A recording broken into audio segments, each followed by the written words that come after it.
Sarna nganaki hai. Masai foto tawraga tadabra makhon. Ta de ne wa singdaba. Ako se wari sao. Hai da. Hao. Nangi chairman ni ne nangonda hangdri ka nangonda hangani na. Kai maramda thingbro noi na. Nakhoi nanggi angang singna hoji waiting set da phamma makhai su loi na thugai birame adaga nung da su Kukilen stay away yam tharame haye abuda club khoi na thingkhre dong sai khoi thasat khoi su laga club khoi do yam saubi ngasi di wari saba yaroi aduna hayeng guma wari sanara kri step lauraga tawsira hai na ngasi gi di back tawhan gro hai na hai bi khrabna nang su chairman ni actually delamani club su khoi su le angang sing soi bale resu khoi wari sanaba yai ne ha adu lambi khoi lifeline do noi kutak ta thingba tu yabra ne ha noi su ado noi christian su oi problem oi dewa male ne ha problem su nang su na andegi problem su thok tho har roi mu hai problem he tawhal na angang sing kri no ja aduni ne hai na hai didi angang sing problem thori khoi hana wari sa se ne hai didi nongonda hana wari sarega wari sabdu yadradi do thingo yare kashu hai roi wari sadringe da direct noi na lambi thingbadu adu yabra ha adu to sharadi noi na to na shay bra na kai to shay bra to na shay to those e khoi su khangma ngamde christian ma sen ni adu to thio shay ra nga sima to yeng na se khoi su khangma ngamoi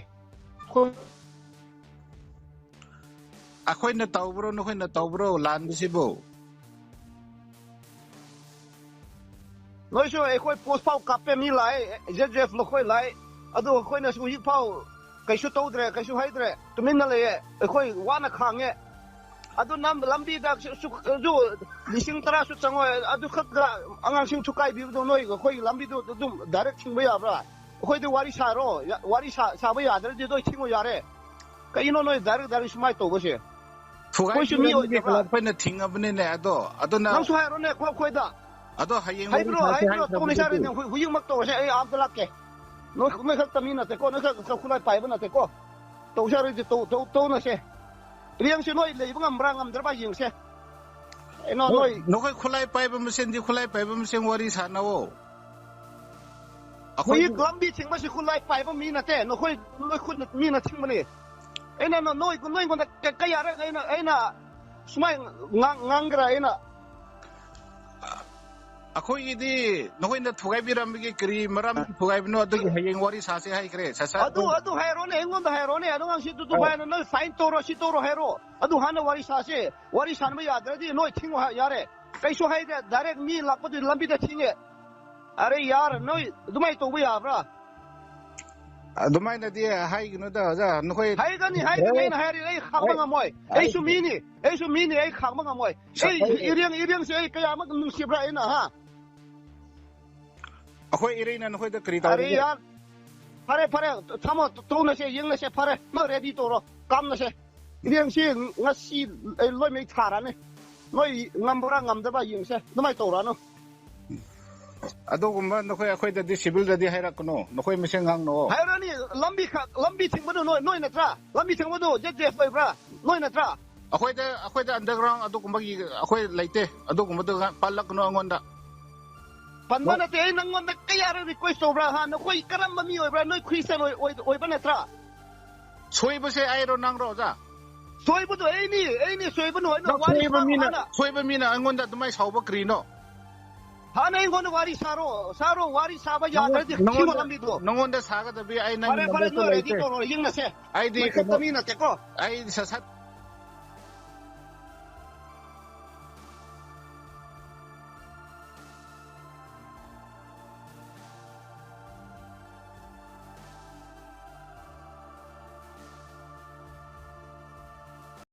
Koki na di poppy farm na te songnung beles mai thabani hairi naga na di koki masin thire hairi Kangpokpi district ki songnung area da nahan JGF na mai thakibadu poppy farm na poppy farm house na thi solung village ne akan mo na condemn tawbaga loina warning tawkhre marak sida naga gi makai digidi ke sunglung hariba mafam si koki na village amani haijanmani mafam sida ZUF na mai thaki badu poppy lokpa sisna ba farm house ni hari ZUF kamson gi kedar singna nahan farm house khar mai thaki badu gi matangda Kangpokpi district based of Kotu Committee on Tribal Unity na thokpa Sirola magi matungina laiba asina humdraga ter suba Republic Day pangtholingai serakta Kokijau community miyoi singna Sadar Hills ki mafam singna laidiba singda ZUF kamson lusing ba kangbuna aki akhang mayok na halli haina maral siri ZUF na nahanung thil pobopta ke sunglung tu beles pu mai thakiba si mari lena ba authority na security ki thausil haitaba amso lamda masida ingta pathugai na bo honariba mising si ki matakta constitution na pi bhag adu governor na sizna ba haitabi ki asoba wahang lakli heri ZUF na ngihak leitena koki jau gi belesing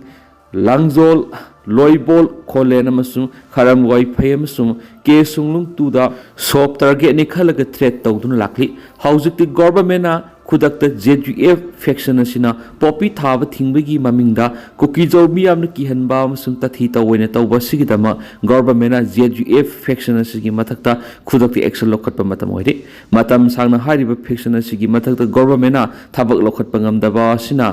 Geng kangbu asiga laktuna rabra haipi wahang lakle hari punama asi yelaga Committee on Tribal Unity na Manipur government da pungkun ge mari ki manung da mara leibe singa si phana begi matam piri kari gumba geng khulai pai bi singa si matak thabak lokot pangam drabadi January kun ge teret ki hingnong yai digi January kun ge nipan gi ahingnong yai phawba NIS2 amasum NIS37 total shutdown lok thokle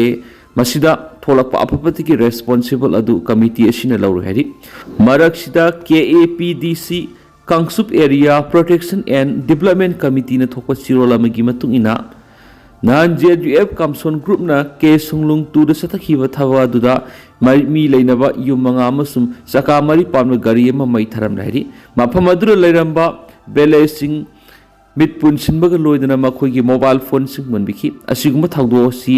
KAPDC na haksina kanem tawi mafam asida makhatan asiguma thawdok thoktanaba police security outpost ama thambiyu haina demand tawri amaromda nahamgi thawdo adugi matangda FNCC Foothill Naga Coordinating Committee na press thokpa chirolmana ke sunglung hairiba mafam asi koki singna balance amani haina claim taksinmani record ki matungina mafam asida balance amata leiti nahan ZUF na mai thakibadu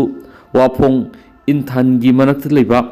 lokai na poppy park na thaba masum poppy thaba gi level kya yok tu na thamba mafam amani hari ke sunglung hairiba mafam asi beles amanati beles mai thaba su leiti koki jogi organization singna mafam asi beles amani haina phongduk lebasi aranba masin thiba masum lana lamjing na hona ban hari Manipur Hill Areas Beles Authority Act 1956 ki matungina beles ama haibisi yamdrabada lone yabamon yung kundagi tadana legadabani masigi matakta Manipur Gazette ki matungina ke sunglung tu haiba beles ama phawalati khariba mafam asi nagagini maram asina matam kharagi structure khara sajinduna lo kaina popi thabagi thabak sa thabane hari athuba matamgi manungna lukka wakhal taminna ba hona gadabani RIMS hospital tungan tungan phamsing na thabak hapi gani haiduna miyamdagi sel khongalaga senda lambi se thaba amadi RIMS puming sa thian madanatana laikha tana singthana ba hona ba miyai kya da maral thangjilaga awa phamna tahana ba honariba Imphal West district ki manung sanba Konthaujam Western College manaktigi Konthaujam Jiban Apokpa Kalasan Apokpi Kayen Paibam Ningol Konthaujam Ongbi Maipak Devi Jiban gi mathakta lupna akan mamiyeng sang bahauragani haina United People's Party of Kangleipak UPPK gi assistant publicity na thadorakpa sirolamna phongdorakli Sholasina makataraduna RIMS hospital tuan phamsing na thabak hapigani haiduna lamdamasi gi miyamdigi sanjam khongatpegi thabak sathaba geng khutpu am lairi haibigi akhaknaba paw phongbadigi lupna thijinbegi thabak sathabada RIMS hospital thika tawriba Konthaujam Jiwana miyoi kyadigi RIMS ta thabak hapigani haina rupa crore kya khongat khreba sapsab khamngamli makatana thijinbada Jibana khongat kiba sanpham singadu RIMS ki director amadi staff singda khusin khre haijinduna masa laithoknaba amadi RIMS ki director imung manungi mi sing amadi staff singda thangjinbagi thabak sathare habisu sapsana khangli ꯃꯔꯝ ꯑꯗꯨꯅ ꯈꯨꯟꯅꯥꯏ ꯑꯁꯤꯒꯤ ꯌꯦꯛꯅꯕꯒꯤ ꯃꯍꯨꯝ ꯁꯥꯒꯠꯂꯤꯕ ꯀꯣꯟꯊꯧꯖꯝ ꯖꯤꯕꯟꯒ ꯂꯣꯏꯅꯅ ꯔꯤꯝꯁꯄꯨ ꯂꯩꯈꯥꯗ ꯁꯤꯡꯊꯅꯕ ꯑꯃꯗꯤ ꯔꯤꯝꯁꯀꯤ ꯃꯀꯣꯛ ꯊꯣꯡꯕꯁꯤꯡꯕꯨ ꯃꯤꯡꯆꯠ ꯊꯤꯍꯟꯅꯕ ꯍꯣꯠꯅꯔꯤꯕ ꯑꯃꯗꯤ ꯃꯁꯥꯒꯤ ꯂꯅꯥꯏ ꯑꯣꯏꯅ ꯁꯦꯜ ꯇꯥꯅꯕ ꯍꯣꯠꯅꯔꯤꯕ ꯃꯤꯁꯛ ꯑꯁꯤꯗꯒꯤ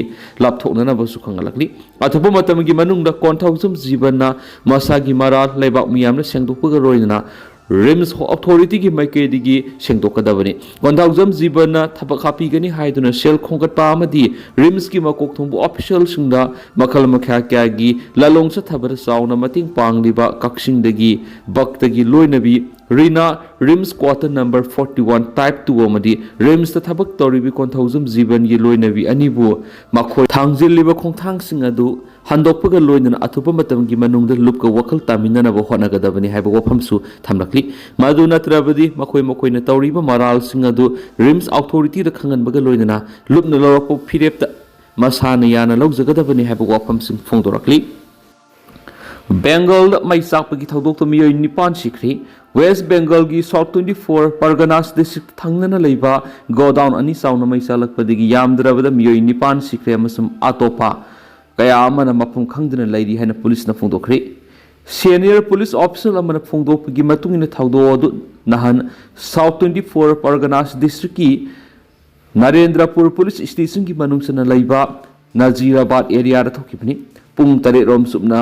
ꯍꯣꯠꯅꯔꯕ ꯃꯇꯨꯡꯗ ꯃꯩꯗꯨ ꯃꯨꯊꯠꯈꯤ ꯍꯥꯏꯅ ꯃꯥꯛꯅ ꯐꯣꯡꯗꯣꯛꯂꯤ ꯑꯣꯐꯤꯁꯤꯌꯦꯜꯁꯤꯡꯗꯨꯅ ꯍꯥꯏꯈꯤ ꯑꯍꯥꯟꯕꯗ ꯅꯍꯥꯟ ꯅꯨꯃꯤꯗꯥꯡ ꯋꯥꯏꯔꯝ ꯄꯨꯡ 5 ꯔꯣꯝ ꯇꯥꯕꯗ ꯊꯪꯅꯅ ꯂꯩꯕ ꯒꯣꯗꯥꯎꯟꯁꯤꯡ ꯑꯗꯨꯗꯒꯤ ꯐꯤꯕꯝ ꯊꯤꯅ ꯃꯩꯅ ꯆꯥꯛꯂꯕ ꯑꯁꯤꯕ ꯍꯛꯆꯥꯡ 3 ꯐꯪꯈꯤ ꯃꯇꯨꯡꯗ ꯃꯈꯥ ꯇꯥꯅ ꯊꯤ ꯍꯨꯝꯕꯒꯤ ꯊꯕꯛ ꯆꯠꯊꯕꯗ ꯑꯁꯤꯕ ꯍꯛꯆꯥꯡ 5 ꯑꯃꯁꯨ ꯐꯪꯈꯤ ꯍꯥꯏꯅ ꯑꯣꯐꯤꯁꯤꯌꯦꯜꯁꯤꯡꯗꯨꯅ ꯐꯣꯡꯗꯣꯛꯂꯤ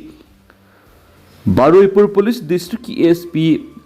ꯒꯣꯕꯦꯟꯗꯨ ꯀꯨꯃꯥꯔꯅ ꯍꯥꯏꯈꯤ ꯍꯛꯆꯥꯡꯁꯤꯡ ꯑꯗꯨ ꯃꯁꯛ ꯈꯪꯕ ꯉꯝꯕꯒꯤ ꯋꯥꯡꯃꯗ ꯃꯩꯅ ꯆꯥꯛꯈ꯭ꯔꯕ ꯃꯔꯝ ꯑꯣꯏꯗꯨꯅ ꯍꯧꯖꯤꯛ ꯂꯩꯈꯤꯗ꯭ꯔꯕ ꯃꯤꯑꯣꯏ 9 ꯗꯨ ꯃꯁꯛ ꯈꯪꯕ ꯉꯝꯗ꯭ꯔꯤ ꯍꯧꯖꯤꯛ ꯑꯇꯣꯞꯄ ꯃꯤꯑꯣꯏ ꯀꯌꯥ ꯃꯐꯝ ꯈꯪꯗꯅ ꯂꯩꯔꯤ ꯍꯥꯏꯔꯤꯕꯒꯤ ꯃꯇꯥꯡꯗ ꯍꯪꯕꯗ SPꯅ ꯍꯥꯏꯈꯤ ꯑꯇꯦꯛ ꯑꯀꯥꯏꯁꯤꯡ ꯁꯦꯡꯗꯣꯛꯄꯒꯤ ꯊꯕꯛ ꯂꯣꯏꯔꯕ ꯃꯇꯨꯡ ꯈꯛꯇꯗ ꯆꯞ ꯆꯥꯕ ꯈꯪꯕ ꯉꯝꯒꯅꯤ ꯍꯥꯏꯅꯁꯨ ꯄꯜꯂꯤ ꯑꯍꯥꯟꯕꯗꯗꯤ ꯃꯤꯑꯣꯏ 6 ꯃꯐꯝ ꯈꯪꯗꯅ ꯂꯩꯔꯤ ꯍꯥꯏꯕꯒꯤ ꯔꯤꯄꯣꯔꯠ ꯃꯈꯣꯏꯗ ꯐꯪꯈꯤ ꯑꯗꯨꯕꯨ ꯒꯣꯗꯥꯎꯟ ꯑꯅꯤꯗꯨꯗ ꯗꯦꯀꯣꯔꯦꯇꯤꯡ ꯐꯥꯔꯝ ꯑꯃ ꯑꯃꯁꯨꯡ ꯃꯃꯤꯡ ꯂꯩꯕ ꯃꯣꯃꯣ ꯆꯦꯟ ꯑꯃꯗ ꯊꯕꯛ ꯇꯧꯕ ꯂꯦꯕꯔꯁꯤꯡ ꯂꯩꯕꯅ ꯃꯁꯤꯡ ꯑꯁꯤ 10 ꯍꯦꯜꯂꯝꯕ ꯌꯥꯏ ꯍꯥꯏꯅ ꯒꯣꯗꯥꯎꯟꯁꯤꯡ ꯑꯗꯨꯗ ꯂꯩꯕ ꯃꯤꯑꯣꯏꯁꯤꯡꯅ ꯐꯣꯡꯗꯣꯛꯅꯔꯤ ꯍꯥꯏꯕ ꯋꯥꯐꯝꯁꯨ ꯃꯈꯥ ꯇꯥꯅ ꯊꯝꯂꯛꯂꯤ ꯐꯥꯌꯔ ꯁꯔꯚꯤꯁꯀꯤ ꯑꯣꯐꯤꯁꯤꯌꯦꯜ ꯑꯃꯅ ꯍꯥꯏꯈꯤ ꯃꯩꯗꯨ ꯅꯍꯥꯟ ꯅꯨꯃꯤꯗꯥꯡ ꯋꯥꯏꯔꯝ ꯄꯨꯡ 3 ꯔꯣꯝ ꯇꯥꯕꯗ ꯍꯧꯔꯛꯈꯤꯕꯅꯤ ꯑꯃꯗꯤ ꯐꯥꯌꯔ ꯇꯦꯟꯗꯔ 12 ꯁꯤꯖꯤꯟꯅꯗꯨꯅ ꯀꯟꯅ ꯍꯣꯠꯅꯔꯕ ꯃꯇꯨꯡꯗ ꯑꯌꯨꯛ ꯄꯨꯡ 10 ꯔꯣꯝ ꯇꯥꯕꯗ ꯃꯩꯗꯨ ꯃꯨꯊꯠꯈꯤꯅꯁꯨ ꯄꯥꯎ ꯑꯁꯤꯗ ꯔꯤꯄꯣꯔꯠ ꯇꯧꯔꯤ ꯃꯩꯗꯨ ꯀꯔꯝꯅ ꯍꯧꯔꯛꯈꯤꯕꯅꯣ ꯍꯥꯏꯕ ꯍꯧꯖꯤꯛꯃꯛꯀꯤ ꯑꯣꯏꯅ ꯈꯪꯕ ꯉꯝꯗ꯭ꯔꯤ ꯍꯥꯏꯅ ꯐꯣꯡꯗꯣꯛꯂꯗꯨꯅ ꯃꯍꯥꯛꯅ ꯍꯥꯏꯈꯤ ꯊꯧꯗꯣꯛꯇꯨꯗ ꯊꯣꯛꯈꯤꯕ ꯑꯃꯥꯡ ꯑꯇꯥꯒꯤ ꯆꯥꯡꯁꯨ ꯈꯪꯕ ꯉꯝꯗ꯭ꯔꯤ ꯍꯥꯏꯔꯤ